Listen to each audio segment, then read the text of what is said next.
Hello, everyone, and welcome. It's Nala. You might know me as Segura's Craft, and I am part of the creative crew for Cat Scrappiness. Today, I have a spellbinding project to share with you, the Wizardly Funhouse card. For this card, I will be using the Magical Quokka Ephemeras and the Magical Quokka Paper Pad, as well as the Home Sweet Home craft die. This card is packed with whimsical details and wizardly charm that will transport you straight into a magical world. So grab your crafting wands and let's get started. First thing first, I pre-cut a bunch of pieces to save on time. Not only did the time happen, but also I really wasn't sure how I was gonna put this together. I wanted to make sure that I had a bunch of pieces around so I can kind of test different theories that I had in my head and see what I like and what I didn't like. But back to our project.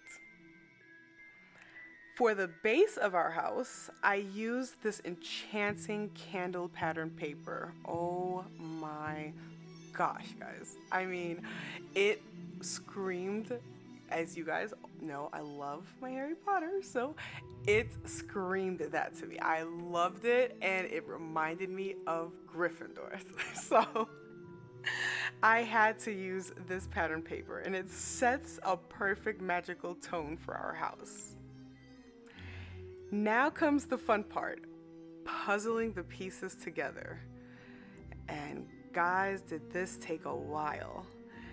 I played around with the layout until I was satisfied with the look, but there was so many possibilities. I was kind of upset that I did not have enough of that pattern paper to create multiple of them because I had so much ideas.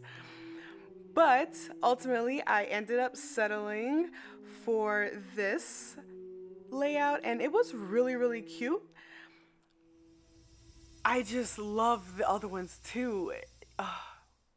Hope one day I will definitely make a video of this in the future where I am creating all the houses. Now, I die cut a window using a pattern piece to show our little Quokka friend peeking through. So I kind of wanted to use that die so that I can create the inside squares and making sure my Quokka, of course, is faced inside of that square and putting it into the window of my pre-die cut window. And so I think, honestly, it was a fun thing because we have our houses, but I wanted to somehow get the wizard in the background of the window going. So I don't know. I think we should try things like that. When there's images on our pattern papers, utilizing that to put them inside of windows or maybe even doorways. To give the roof and bricks of the basement some contrast, I added shadows using my Copic marker. This adds depth and makes our house look more three-dimensional. For the basement windows, I snipped off a piece from the other window dies. This just added a small detail that adds a lot of character to our house. I added some minor yet important details to the windows, like giving them the glare look while matching the gray background. It's all in the details, folks, all in the detail. Shadows behind the stairs and on the steps, making them pop, adding a touch of realism to our magical abode. First, let me let you guys know off camera, I stamped, colored, and die cut this cute little image from the Magical Quokka stamp set. Isn't he so adorable? When you see him through that doorway, I'm telling you, it is breathtaking. He just looks so cute. I centered our Quokka friend inside the doorway and adhered him to the door frame. Then I added some foam strips to pop up the doorway, giving it a nice 3D effect. Next, I took another one of my pre-cut stairs die cuts. Let's try that again. I took another one of my pre-cut stairs die cuts and placed it coming off the side like a back door or like a garage apartment, I guess you could say. This adds a fun architectural element to our wizardly house. Now I'm adding a little bit of details to the windows to give it a glare and kind of like a streak effect for realism, you know? These tiny touches make a big difference in bringing our card to simple and out of the box. Let's zoom in so you can see how I place my die cut images from the pattern paper to fit the scene perfectly.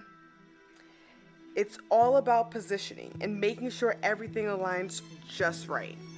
I die cut the window with gray, black, and yellow cardstock. Gray maintains the color scheme of the house. Black suggests no one is in that room or that they turned off the light. I guess our wizard Quokka remembered to save energy. And yellow hints that someone might be there, or at least was there. I used the larger square window die and placed a black rectangle die for the window in the basement and a yellow square for the window in the garage. Now, I decided to pop up the stairs, the door, and all the windowsills using foam dots. This gives the card a wonderful dimensional effect, making it look like the Quokka is flying inside. Next, I added the chimney and placed some ephemera pieces to give our house its wizardly look. A cat Scrappiness gem serves as a doorknob, and it also helps open the door to reveal our little Quokka friend behind it.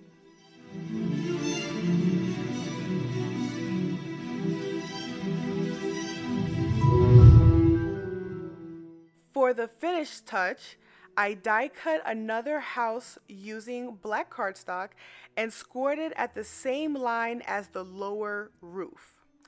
I glued these pieces together, ensuring the hinge works perfectly, and there you have it, our wizardly, magical Quokka house. I have no words, guys. Absolutely no words. Isn't it just enchanting? I love how all the elements come together to create a card that's straight out of a magical storybook. Before we wrap up, let's take a closer look at the detail. Notice how the shadow and the popped up elements add depth and dimension. These little touches can make a big difference in your project. Feel free to experiment with different pattern papers and ephemeras. The magical Quokka set is so versatile, and every combination brings a new magical element to your creation. If you have any questions or suggestions for future tutorials, leave them in the comment below. I love hearing from you, and I am always here to help. Until next time, happy crafting!